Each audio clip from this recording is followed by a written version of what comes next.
My name's Jonathan Rowley. I'm Design Director of Didgets2Widgets. We are a London-based 3D printing bureau offering industrial-grade 3D printing to anyone who wants to use it to produce whatever they like.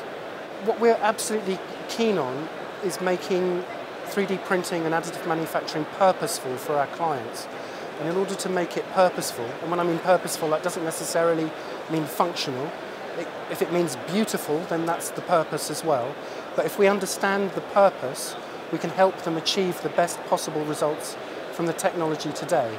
And having such a broad-based staff, we can talk to virtually any client about anything that they're looking to do, on their level and understanding what they're trying to achieve, and to help them make whatever they're trying to do as good as it can be. We've got a section of our stand dedicated to what we've called 4D printing, and this is a term that exists from time to time within the industry, which is nobody's very clear what it is. It's a kind of mysterious phenomenon. It's 3D prints that change configuration to do something else.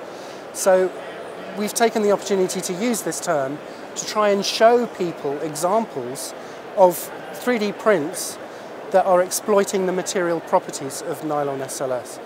You print an object in one form where its thicknesses, its tolerances are exploiting its material properties that allow it to transform and do other things to a purposeful end. So, 4D printing is not a term that I'm in any way excited by or wedded to. It's just good old-fashioned designing, and it's an example of how 3D printing is more than just a three-dimensional photocopying technology.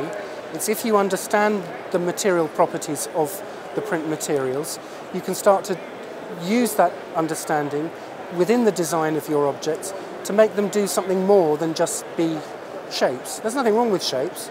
Some shapes are great, but if you can have a shape that transforms into doing something else, then a whole new world of possibilities are opened up to you.